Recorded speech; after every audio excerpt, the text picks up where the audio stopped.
नमस्कार दर्शकों, बात आज की चैनल में आपका स्वागत है। मैं हूं पारुल शर्मा और पेश है आज की सच्ची बात पक्की बात।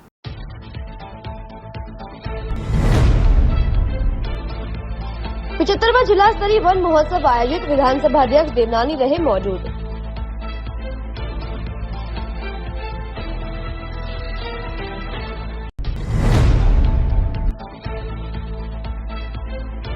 स्वतंत्रता दिवस की तैयारियों को लेकर पुलिस लाइन मैदान में छात्र छात्राओं ने की तैयारी। बारिश के माहौल ने तैयारियों को किया प्रभावित।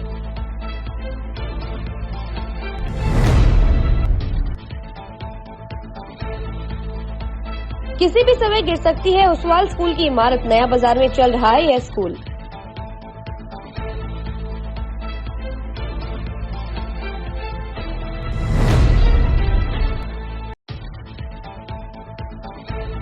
पुलिस कांस्टेबल सहित 6 लोगों के खिलाफ युवती ने कराया मुकदमा दर्ज। छेड़छाड़ करने का लगाया आरोप।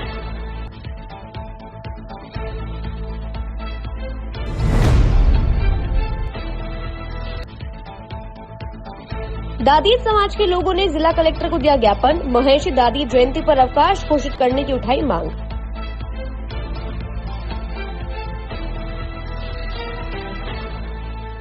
लिए ऐसा स्कूल तलाश रहा हूं जहां बच्चा स्टडी करे और साथ में उसे सभी स्पोर्ट्स फैसिलिटीज भी मिले। अपने बच्चे के लिए सतगुरु इंटरनेशनल स्कूल चुनो। स्टडी के साथ साथ यहां इवनिंग में नेशनल लेवल के कोचेज द्वारा swimming, badminton, lawn tennis, table tennis, basketball जैसे स्पोर्ट्स की ट्रेनिंग दी जाती है। अरे वाह! सतगुरु इंटरनेशनल स्कूल, पृथ्वीराज नगर, ऑपोजिट ए ब्लॉक, पंचशील, अजमेर।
सर्किट मामू नहीं बनने का, रेडीनेट फाइबर लगाने का। इंटरनेट बोले तो रेडीनेट फाइबर नेट। डिटेल्स के लिए 7412001234 पे कॉल लगाने का। सही है भाई। इंटरनेट बोले तो रेडीनेट फाइबर। अब शुरू करते हैं बातों का बेहतरीन सफर। एक पेड़ माँ के नाम अभियान से प्रेरित होकर मुख्यमंत्री भजनलाल द्वारा हरियालो राजस्थान अभियान चलाया जा रहा है, जिसके तहत आज 75वां जिला स्तरीय वन महोत्सव कार्यक्रम रखा गया। कार्यक्रम के अंतर्गत आज अजमेर के इंजीनियरिंग कॉलेज में भी 1000 पौधे लगाकर वृक्षारोपण किया गया। कार्यक्रम में राजस्थान विधानसभा अध्यक्ष वासुदेव देवनानी सहित मेयर ब्रजता हाड़ा भी मौजूद रही। देवनानी ने बताया कि अजमेर में हरियालो राजस्थान अभियान के तहत प्रदेश भर में 1 करोड़ पौधे लगाए जा रहे हैं और अजमेर में 15 लाख पौधे लगाने का लक्ष्य रखा गया है।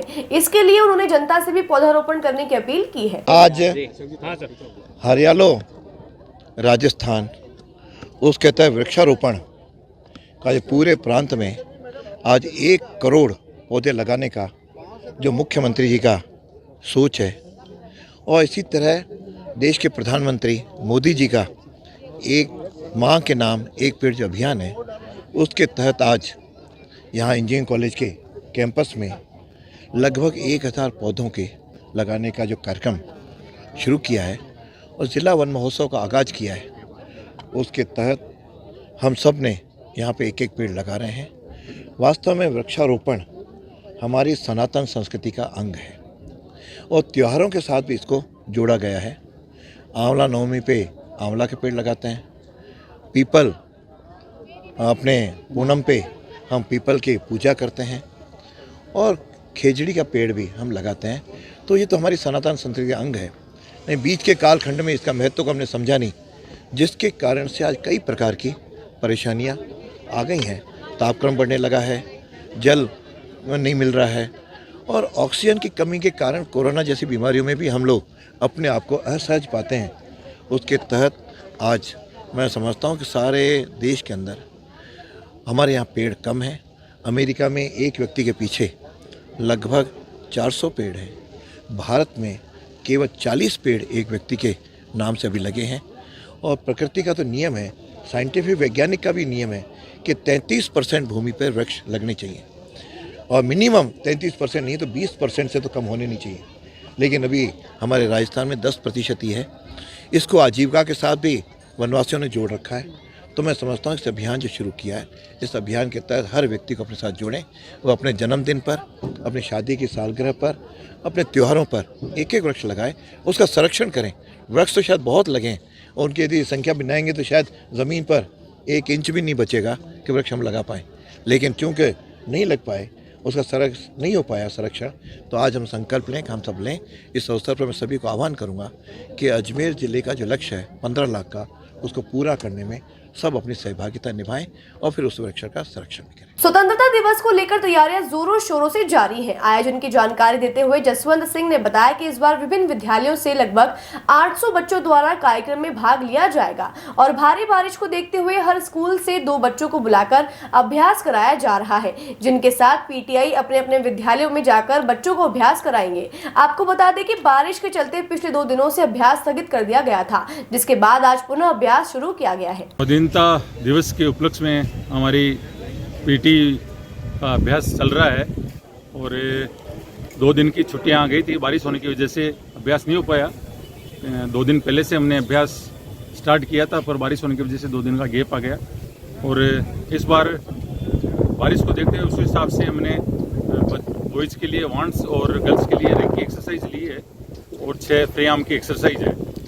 बारिश को मद्देनजर रखते हुए हमने थोड़ा कुछ चेंजेस किया है। जैसे जिस दिन बारिश होगी उस दिन हम यहाँ पे हर स्कूल के 2-2 बच्चे और एक जो हमारे यहाँ पे शारीरिक शिक्षक है उनको हम तैयार कर रहे हैं और शारीरिक शिक्षक को मास्टर ट्रेनर के रूप में जिस दिन बारिश होगी वो उनको जिस स्कूल के अंदर उनको ड्यूटी दी गई है वहाँ उसी स्कूल में जाके वहाँ पे इस पीटी का अभ्यास कराएंगे, जिससे 15 अगस्त पर अच्छी तैयारी के साथ के अंदर अभ्यास हो। और बारिश सर कितने बच्चे भाग ले रहे हैं इस वर्ष? 400 गर्ल्स और 400 बॉयज का है टारगेट। तो अभी यहाँ पे बच्चे कम आए हैं क्योंकि बारिश की वजह से सबको ये इन्फॉर्म कर दिया था कि हर स्कूल के 2-2 बच्चे आप भेज दें। उनको हम ट्रेंड कर रहे हैं बच्चों को और फिर वहाँ पीटे जाएगा और वहाँ पे वो तैयार कराएंगे। Sir police line parade ground में भी पानी भरा हुआ था।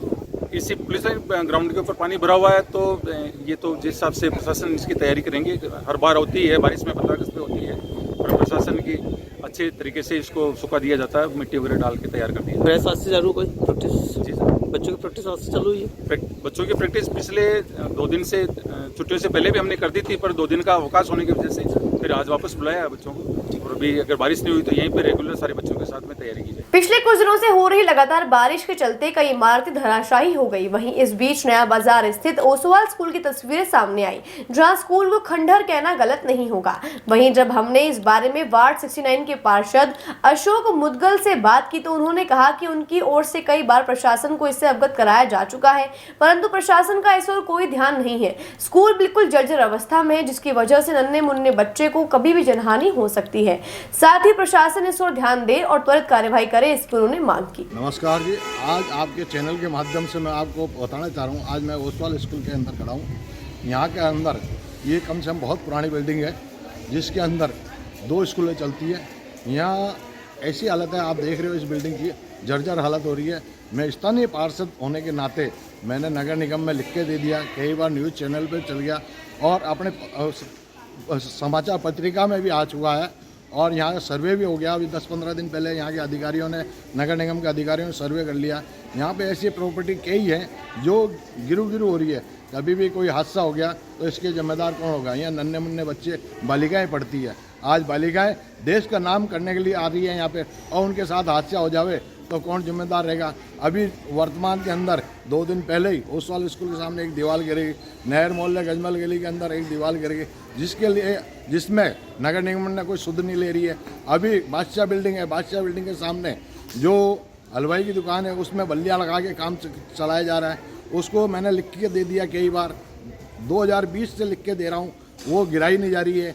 उसके अंदर 7-7, 8-8 किराएदार है अंदर नीचे। कभी कोई दब के मर गया, जनहानि हो गई तो इसका जवाबदार कौन होगा? मैं नगर निगम आयुक्त को भी पूछना चाहता हूँ, नगर निगम और कर्मचारियों को भी पूछना चाहता हूँ। सरकार के माध्यम से मैं आज ये जनप्रतिनिधि होने के नाते मैं आपके चैनल के माध्यम से फिर वापस से चेता रहा हूँ नगर निगम को कि इसकी सुध ले ली जाए। बरसात का मौसम है, कभी भी हादसा हो जाएगा, यही मेरा कहना है। अजमेर में एक छात्रा से अश्लील हरकत करने का मामला सामने आया है, जहां जन्मदिन मनाकर घर लौट रही पीड़िता का रास्ता रोककर अश्लील हरकतें करके धमकी दी गई। कृष्णगंज थाने में पीड़िता ने शिकायत देकर बताया कि वह अपने दोस्तों के साथ जन्मदिन मनाने के लिए घर से निकली थी। तभी वैशाली नगर स्थित बीच रास्ते में देवा गुर्जर नाम की लड़की का ग्रुप वहां खड़ा था, जिसमें कांस्टेबल पीयूष सोनी भी मौजूद था। ये सभी लोग देवा गुर्जर का जन्मदिन मना रहे थे। पीड़िता ने बताया कि सभी आरोपी शराब के नशे में थे, तभी आरोपियों के द्वारा उनका रास्ता रोक दिया गया। शराब के नशे में आरोपी देवा गुर्जर के द्वारा गाली गलौज कर छेड़छाड़ की गई। साथ ही पूनम चंद नाम के व्यक्ति के द्वारा अश्लील हरकतें की गई, वह धमकी दी गई। इसके बाद वह चिल्लाने लगी। बाद में उनसे पैसों की डिमांड भी की गई। आरोपियों ने धमकी दी कि पुलिस भी उनका कुछ नहीं बिगाड़ सकती है और उन्हें झूठे मुकदमे में फंसाने के लिए भी धमकी दी गई। इस दौरान कांस्टेबल भी शामिल था।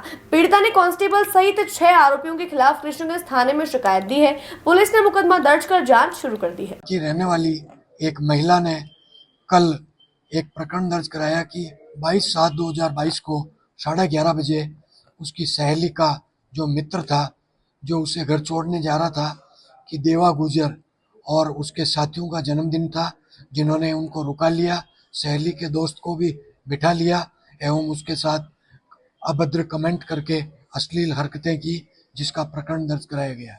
इसमें कांस्टेबल का नाम पीयूष आरा है, जो थाना कृष्णगंज में तैनात नहीं है, जिसका भी अनुसंधान में पता किया जा रहा है। 4-5 आदमी है। ये है वैशाली नगर रास्ते में। आज दादी समाज समिति ने जिला कलेक्टर को मुख्यमंत्री के नाम ज्ञापन सौंपा। उन्होंने मांग की है कि महर्षि दादीज की जयंती, जो कि इस बार 11 सितंबर को मनाई जाएगी, उस दिन सरकार अवकाश घोषित करे। साथ ही उन्होंने मांग की है कि मांस मदिरा की दुकानें एक दिन के लिए बंद कराई जाए। महामंत्री भोलानाथ आचार्य ने कहा कि यदि उनकी मांग पूरी नहीं की जाती है तो समस्त दादी समाज हजारों की संख्या में एकत्रित होंगे। कन्या संक्रांति के दिन वृकासुर नामक दैत्य ने देवलोक पे आक्रमण करा था, जिससे देवताओं का अस्तित्व और देवलोक संकट में आ गया था। उसी घड़ी में एक महान तपस्वी ऋषि महर्षि दधीच ने अपने हड्डियों का दान करके देवताओं ने उसका व्रज बनाया और उस व्रज से देवलोक का बचाव हुआ, जिससे आज तक जो है उन महर्षि दधीच ऋषि का नाम सार्वजनिक रूप से ऐसा कहना चाहिए कि त्यागी पुरुष के रूप में माना जाता है।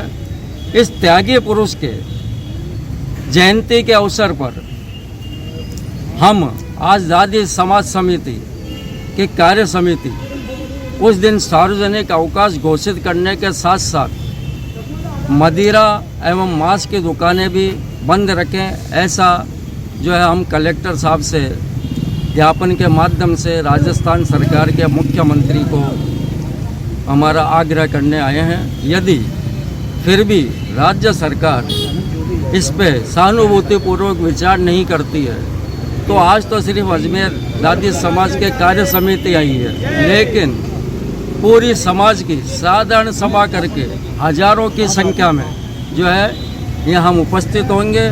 और आपके जानकारी के लिए उस राज्य सरकार को भी मैं थोड़ा अवगत करा देना चाहता हूँ कि संपूर्ण राजस्थान में जाति समाज के वोट भी भरपूर मात्रा में है। इन सब चीज़ों को मद्देनजर रखते हुए हमारी बातों पे सहानुभूति पूर्वक विचार। बातों को देते हैं छोटा सा विराम, जल्दी मिलते हैं एक नए सफर पर। लिए ऐसा स्कूल तलाश रहा हूँ जहाँ बच्चा स्टडी करे और साथ में उसे सभी स्पोर्ट्स फैसिलिटीज भी मिले। अपने बच्चे के लिए सतगुरु इंटरनेशनल स्कूल चुनो। स्टडी के साथ साथ यहाँ इवनिंग में नेशनल लेवल के कोचेज द्वारा swimming, badminton, lawn tennis, table tennis, basketball जैसे स्पोर्ट्स की ट्रेनिंग दी जाती है। अरे वाह! सतगुरु इंटरनेशनल स्कूल, पृथ्वीराज नगर, ऑपोजिट ए ब्लॉक, पंचशील, अजमेर।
ये सर्किट मामू नहीं बनने का, रेडीनेट फाइबर लगाने का। इंटरनेट बोले तो रेडीनेट फाइबर नेट। डिटेल्स के लिए 7412001234 पे कॉल लगाने का। सही है भाई। इंटरनेट बोले तो रेडीनेट फाइबर। एक बार फिर आपका स्वागत है। आइए चलते एक नए सफर पर। प्रशासन की लापरवाही का आलम यह है कि मसूदा कस्बे के चारों ओर बरसाती पानी से आवागमन अवरुद्ध हो चुका है। वहीं 15 अगस्त कार्यक्रम को समारोह पूर्वक मनाने को लेकर स्कूली बच्चों से सामूहिक व्यायाम, प्रदर्शन एवं परेड के अभ्यास के लिए स्कूली बच्चों को राजकीय उच्च माध्यमिक विद्यालय के खेल मैदान पर बुलाया जा रहा है। खेल मैदान पर जाने वाले रास्ते पर करीब 2 फीट पानी भरा हुआ है। उसमें से होकर बच्चों को स्कूल प्रशासन द्वारा निकाला जा रहा है। इससे स्कूल प्रशासन का गैर जिम्मेदाराना रवैया सामने आ रहा है। केंद्रीय सरकार की एक पेड़ मां के नाम अभियान के तहत आज अजमेर के जवाहरलाल नेहरू चिकित्सालय में पौधारोपण किया गया। अस्पताल के सभी विभागों में एक पेड़ लगाया गया, जिसके संरक्षण की जिम्मेदारी संबंधित विभाग के विभागाध्यक्ष व डॉक्टर्स को दी गई है। अंत में मेडिकल कॉलेज के प्रधानाचार्य डॉक्टर अनिल सामरिया ने एक पेड़ मां के नाम अभियान की प्रशंसा करते हुए सभी से पौधारोपण करने की अपील की। नेहरू चिकित्सालय में आज फैकल्टी मेंबर्स, हर डिपार्टमेंट ने अपने पौधारोपण में सहयोग करा। जैसे प्रिंसिपल ने बताया कि एक पौधा एक वृक्ष माँ के नाम, माँ को याद करते हुए, एक उनकी आत्मा को जो जीवित है उनको जो देहांत हो गया उनकी आत्मा को याद करते हुए एक पौधा माँ को नाम करते एक लगाना है। और ये जिस फैकल्टी ने जो पौधा लगाया है उस पौधे को आगे उसको बढ़ता हुआ उसको देखना है, ग्रोथ करनी है। जो वायुमंडल के अंदर जितना भी पॉल्यूशन हो रखा है, इस समय डिटॉक्सिफिकेशन होना बहुत जरूरी है। कार्बन डाइऑक्साइड का लेवल बहुत बढ़ रहा है। तो आज पूरे राजस्थान के अंदर ये पौधारोपण का कार्यक्रम चल रहा है। हमारे सभी faculty members, resident, nursing staff, senior resident सब लगा रखे हैं। धन्यवाद। कितने पौधे लगाए आज? तो हमने अभी 11 पौधे लगाए हैं। आगे का और 11 तो बड़े गमलों में पौधे लगाएं। उसके अलावा करीब 100 गमले, 100 पौधे हमारे अंदर लगाएंगे आज। अभी इसमें फैकल्टी को अंदर रखे हुए हैं। जवाहरलाल नेहरू चिकित्सालय अस्पताल, मेडिकल कॉलेज और से जुड़े हुए सभी अस्पतालों में आज एक पौधा माँ के नाम योजना जो चालू करी, उसमें हमने पहला पौधा पहले ही लगाया था। माननीय विधानसभा अध्यक्ष श्री मान वासुदेव नारायण साहब ने शुरुआत की थी, अजमेर में पहला पौधा लगाया था। आज उसी के चरण में हमने आज दूसरा चरण में पौधे लगाए। पूरे जेएलएन परिवार की तरफ से आज वृक्षारोपण का काम चालू किया है। हर डिपार्टमेंट हमारा एक पौधा लगाया है, जिसको हर डिपार्टमेंट संरक्षण करेगा। और medicine department, surgery department, dental department, anaesthesia department, blood bank और सभी डिपार्टमेंट ने सहयोग करके चालू किया है। पीडियाट्रिक डिपार्टमेंट, सभी डिपार्टमेंट से एक पौधा जोड़ा गया है। और हम ये जो कार्यक्रम है, हम सारे रेजिडेंट्स, सीनियर रेजिडेंट्स, फैकल्टी, सभी को एक पौधा एक माँ के नाम जोड़ना है। इसका अभियान के लिए हमने आदेश भी जारी कर दिए हैं। सब अपने एक पौधे के साथ सेल्फी खींच के अपलोड करेंगे। इसकी योजना को सफल बनाएंगे। जो हमारी सरकार का योजना है, ये पृथ्वी पे जो ग्लोबल वार्मिंग है उसको रोकने के लिए अभियान चालू किया गया है। और अपनी माँ को श्रद्धांजलि या अपने माँ को याद करने के लिए या माँ को अमर करने के लिए ये कार्यक्रम चालू किया गया है। तो ये कार्यक्रम में हम सब सदैव साथ हैं। एक पौधा माँ के नाम के साथ पूरी धरती पे पौधे उगाएं और यहाँ का डिटॉक्सिफिकेशन करें ताकि हम स्वस्थ सांस ले सकें। धन्यवाद। सावन माह को लेकर भक्तों में काफी उत्साह देखा जा रहा है। शहर भर में भक्तों द्वारा रोजाना कावड़ यात्रा निकाली जा रही है। वैशाली नगर स्थित भोलेश्वर महादेव मंदिर में आज जलदाय विभाग के अधिकारियों व कर्मचारियों सहित जनता कॉलोनी निवासियों ने कावड़ यात्रा निकाली और प्रसादी का आयोजन किया। उनके मंदिर में भोलेनाथ का कावड़ यात्रा लेके आए हैं। सभी लोग रात को चले गए थे और सुबह जल्दी 4 बजे से स्टार्ट कर दिया था।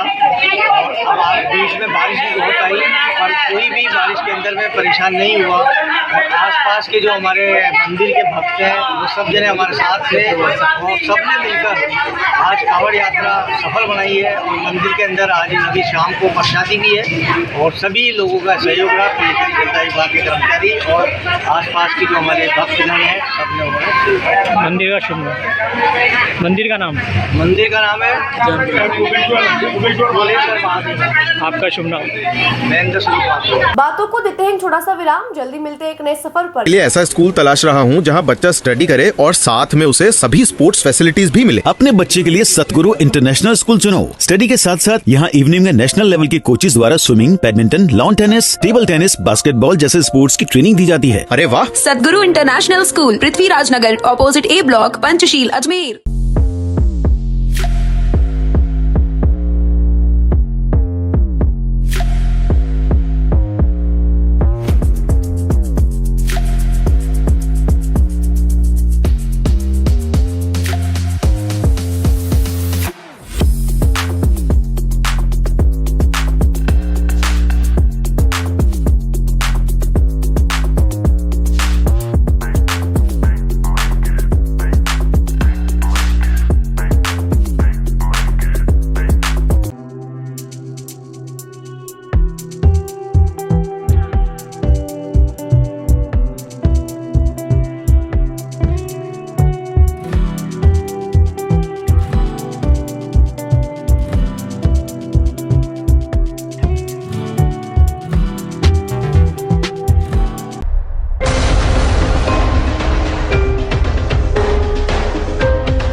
ये सर्किट मामू नहीं बनने का, रेडीनेट फाइबर लगाने का, इंटरनेट बोले तो रेडीनेट फाइबर नेट। डिटेल्स के लिए 7412001234 पे कॉल लगाने का। सही है भाई। इंटरनेट बोले तो रेडीनेट फाइबर। एक बार फिर आपका स्वागत है। आइए चलते एक नए सफर पर। हर वर्ष की भांति इस वर्ष भी पंचवटी वॉलीबॉल प्रतियोगिता का आयोजन 13 से 15 अगस्त तक विज्ञान नगर स्थित वीर सावरकर उद्यान में किया जाएगा। अजमेर दक्षिण विधायक अनीता बघेल ने कहा कि पिछले 4 वर्षों से हर साल प्रतियोगिता आयोजित कराई जा रही है और हर वर्ष टीमों की संख्या बढ़ रही है। उन्होंने बताया कि पिछले साल लगभग 28 टीमों द्वारा प्रतियोगिता में भाग लिया गया था और इस बार 40 टीमों द्वारा भाग लिया जा सकता है। आपको बता दें कि विधायक अनीता बघेल द्वारा विजेताओं को 11,000 रुपए नगद राशि इनाम के रूप में दिया जाएगा। वो हर वर्ष की भांति विज्ञान नगर के वीर उद्यान में वॉलीबॉल प्रतियोगिता का आयोजन होगा। इस वॉलीबॉल प्रतियोगिता में बहुत सारी टीमें भाग लेती हैं। खेलो इंडिया माननीय मोदी जी का नारा है। खेलो इंडिया के तहत हम सोशल मीडिया मोबाइल से बच्चों को दूर लेके जाएं और फिजिकल एक्सरसाइज उनकी कराएं। इस नाते से वहाँ के युवाओं द्वारा एक नई पहल की गई है और ये 4था साल होगा जब वहाँ के युवा फुटबॉल और वॉलीबॉल प्रतियोगिता का आयोजन करने जा रहे हैं।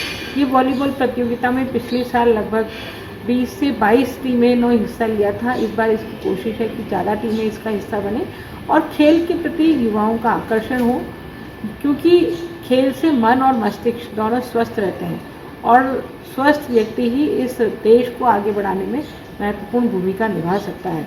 इस नाते से खेलों को प्रोत्साहन देने के लिए, बच्चों को खेलों की ओर आकर्षित करने के लिए ये प्रतियोगिता का आयोजन है। हमने जब स्टार्ट किया था हमारे पास 4 टीमें थी। 4 साल पहले हमने इस गेम को स्टार्ट किया था। वॉलीबॉल पंचवटी वॉलीबॉल प्रतियोगिता है। इसमें वार्डवासियों के सहयोग से हम इस प्रतियोगिता को आयोजन करते हैं। इसके अंदर अजमेर ज़िले की सारी टीमें वॉलीबॉल की स्मैशिंग सेमी शूटिंग रखा गया है इस बार, जिसके अंदर मैडम की तरफ से 11,000 रुपये नगद पुरस्कार तक दिया जाएगा। तो आप सभी से निवेदन है कि आप इसमें पंजीकरण कराएं और अपने टीम में विजेता को स्मैशिंग के अंदर 5100 रुपये है और द्वितीय को 1100 रुपये है और फिर स्मैशिंग के अंदर विजेता को 3100 रुपये है और द्वितीय को 1100 रुपये का इनाम है। और महिलाओं का भी इस बार हमने रखा है कि अगर कोई महिलाएं टीम आती है, पिछली बार आई थी जैसे, तो उनको भी हम 1100 रुपये बांट। पिछली बार 28 टीमें थी, अब मान के चलते हैं कि एक बार 40 टीमों के ऊपर हम इसमें आयोजन रखें और 40 टीमों के में टारगेट रखें। 13 से लेकर 15 तारीख के बीच में ये आयोजन होगा और वीर सावरकर गार्डन पंचवटी कॉलोनी विज्ञान नगर अजमेर में। आज अजमेर के राजकीय केंद्रीय बालिका विद्यालय होलीधड़ा में वृक्षारोपण कार्यक्रम का आयोजन किया गया, जहां स्कूल के छात्राओं ने हिस्सा लिया और पौधारोपण किया गया। इसी के तहत तकरीबन 150 छायादार व फलदार पौधे लगाए गए, जिनकी देखभाल सभी अभ्यर्थी व स्कूल स्टाफ मिलकर करेंगे। इस पौधारोपण कार्यक्रम का मुख्य उद्देश्य पर्यावरण को स्वस्थ रखना रहा। देश के नाम एक पेड़ माँ के नाम। हमारे माननीय प्रधानमंत्री जी के आह्वान पर हरियाणा राजस्थान के तहत आज हरियाली तीज पर हमने अजमेर शहर के लगभग 150 संस्थानों में, स्कूलों में, कॉलेज में, ITI में मैंने पौधे प्लांटेशन कराने का कार्य किया है। और इसी क्रम में आज इस राजकीय बालिका केंद्रीय बालिका उच्च माध्यमिक विद्यालय होलीधड़ा में भी 150 पौधों का वितरण किया गया और कैंपस में लगाए हैं। इसमें हमारे वर्तमान पार्षद मुदगल जी, पूर्व पार्षद गोयल जी, सबके सानिध्य, संपूर्ण स्टाफ और संपूर्ण बच्चों के साथ मिलकर के हमने आज कहाँ में लगाए? वैसे कितने पौधे लगा दिए आज में? मैंने अपने जीवन काल में लगभग 24 वर्षों में 2.5 लाख के लगभग मैंने पौधे लगा दिए। मैं प्रधानाचार्य राष्ट्रीय केंद्रीय बालिका उच्च माध्यमिक विद्यालय और आज राजस्थान सरकार के अमृत महोत्सव 2024 कार्यक्रम के दौरान स्थानीय विद्यालय में हमारे पार्षद महोदय के सानिध्य में और सभी स्टाफ सदस्यों एवं बच्चों के द्वारा सघन वृक्षारोपण कार्यक्रम का आयोजन किया गया है। हमने पूर्व में ही काफ़ी सारे पौधे लगा दिए थे और आज भी लगभग 150 पौधे हमने लगाए हैं। हमारे जो मनोज सर हैं, मामा साहब, उनके द्वारा और सभी स्टाफ सदस्यों द्वारा, पार्षद साहब द्वारा और पूर्व पार्षद साहब द्वारा, सभी स्टाफ सदस्यों, बच्चों के द्वारा आज सघन वृक्षारोपण कार्यक्रम का आयोजन किया जा रहा है। राजकीय वरिष्ठ उपाध्याय गंज विद्यालय की ओर से ऋषभ देव मंदिर में पौधारोपण कार्यक्रम का आयोजन किया गया। इस दौरान स्कूल के बच्चों व अध्यापकों ने मिलकर पौधे लगाए और सदैव पर्यावरण संरक्षण के लिए कार्य करने हेतु संकल्प लिया गया। इसी के तहत सभी छायादार व फलदार पौधों की देखभाल सभी के द्वारा की जाएगी। आज हमारे राजकीय वरिष्ठ उपाध्याय गंज विद्यालय की तरफ से यहाँ ऋषभ देव मंदिर के अंदर वृक्षारोपण का कार्य किया गया। मेरा पूरा स्टाफ यहाँ उपस्थित रहा। इसमें हमारे विद्यालय के प्रधानाचार्य शशिकांत जी, राजेंद्र जी शर्मा, रामचरण जी और मैम सुनीता मारू विमल जी जैन और मैं नीतू सिंह, हम सभी लोगों ने यहाँ वृक्षारोपण का कार्य किया। हमारे साथ नन्हे मुन्ने बच्चे थे। इन सभी ने बहुत बहुत बहुत दिल लगाकर खड्डे खोदे और पर्यावरण को बचाने के लिए, पर्यावरण में ऑक्सीजन लेवल को बढ़ाने के लिए आज का जो अमृत महोत्सव था, तीज महोत्सव को हमने यहाँ सेलिब्रेट किया। और राजस्थान सरकार की जो योजना थी कि इन सभी को हमको टैग करना था, आज चूँकि टैगिंग नहीं हो पाई है, लेकिन हम लोग वृक्षारोपण कर चुके हैं। एमटीवी के प्रसिद्ध रियलिटी शो स्प्लिट्सविला 15 के प्रतिभागी रोशाली यादव और हर्ष अरोड़ा ने आज एक प्रेस वार्ता आयोजित की, जिसमें उन्होंने स्प्लिट्सविला के अपने अनुभवों को साझा किया। आपको बता दें कि स्प्लिट्सविला एक रियलिटी शो है जिसमें लगभग 30 कंटेस्टेंट ने भाग लिया है। रोशाली यादव अजमेर की ही निवासी हैं, जिन्होंने इससे पहले इंडियाज नेक्स्ट टॉप मॉडल में भी भाग लिया था और अजमेर का नाम रोशन किया था। और अब स्प्लिट्सविला के फाइनल में भी उन्होंने अपनी जगह बनाई है, जिसका प्रसारण 11 अगस्त को सायं 7 बजे किया जाएगा। वहीं जब मीडिया ने रोशाली से उनके आने वाले प्रोजेक्ट्स के बारे में पूछा तो उन्होंने अपने आने वाली फिल्म कंट्रोल के बारे में बताया, जिसमें अनन्या पांडे मुख्य किरदार के रूप में नजर आएंगी। सो बेसिकली हमारा एक शो है एमटीवी स्प्लिट्सविला, जो एमटीवी और जियो सिनेमा पे आता है। और अब हम उस मुकाम पे पहुंच चुके हैं जहां पर अभी सेमीफिनाले है, 10 को और 11 को फिनाले है। एंड हमें ये शुरू हुआ था मार्च, फेब में इसकी शूटिंग शुरू हुई थी। मार्च एंड में इसका टेलीकास्ट होना शुरू हुआ। ऑलमोस्ट 4 से 5 महीने हो गए हैं एंड 6 महीने हो गए हैं and we have come very far. तो आई थिंक ये जर्नी बहुत ही अच्छी रही है, बहुत ही अप्स एंड डाउन्स आए हैं, बट बहुत ही ब्यूटीफुल रही है। हमने बहुत कुछ सीखा है इससे। एंड ये अजमेर की बेटी है, अजमेर से निकला है। सो हम लोग चाहते थे कि हमारे लोग हैं जो जानना चाहते हैं, जो हम लोग छोटे शहरों से आए हैं, जो छोटे शहरों से जाके बड़ा नाम करके आए हैं। सो उससे लोग मोटिवेट हो और प्रेरित हो और अच्छा। तो हम लोग का ये था कि हम फिनाले से पहले अपने अपने होम टाउन्स आए, 2 दिन अजमेर, 2 दिन कानपुर, और वहाँ जाके हम लोग हमारे लोगों से मिले, बातचीत करें, उनको बताए, हमारे परिवार से मिले, उनको बताया कि हमने क्या किया है और क्यों ये हो रहा है। तो बिकॉज उन लोगों को भी हमारे एक सेलिब्रेशन का हिस्सा बना सके। आई थिंक इसमें तो बहुत ज़्यादा करके रहे हैं। अगर आप देखोगे एपिसोड तो शुरुआत से लेके इस बार ये जो रियलिटी शो था, it was all about access. तो बहुत लोगों के एक्सेस लेके आए गए, बहुत सारे धमाके हुए, लड़ाई झगड़े हुए, but the best part about the show was कि बहुत सब परिवार बन के रहे, सब नए दोस्त बने, बहुत खुशियाँ भी थी। एंड चाहे कोई भी जीते या हारे, I think the best part was कि I found him and I made really good friends. नहीं, मेरे साथ हुआ था एक्चुअली, क्या हुआ था कि मेरा किसी इंसान से पहले बात हो रही थी एंड मेरी कोई एक्स नहीं थी। तो वो इंसान को लेकर आया और उसकी वजह से ड्रामा जो क्रिएट हुआ। बट चलो ठीक है, मैं कहता हूँ कि जो भी होता है, हर लाइफ में हर्डल्स आते हैं, चाहे वो एक मैरिज लाइफ हो, चाहे वो एक रिलेशनशिप हो। आपकी लाइफ में कुछ ना कुछ बम्स आएंगे। अगर आप उन बम्स को पार कर सको तो ही वो, अगर आप चाहते हो कि वो रिश्ता टिके तो ये आपके वो हाथ में है। तो आई थिंक मैं ये बोलूँगी सबको कि ना, जितने भी हर्डल्स आए उनको पार कीजिए, अपने पार्टनर के साथ पार कीजिए। आज के लिए बस इतना ही। कल फिर होगी आपसे मुलाकात, तब तक के लिए दीजिए इजाजत। नमस्कार।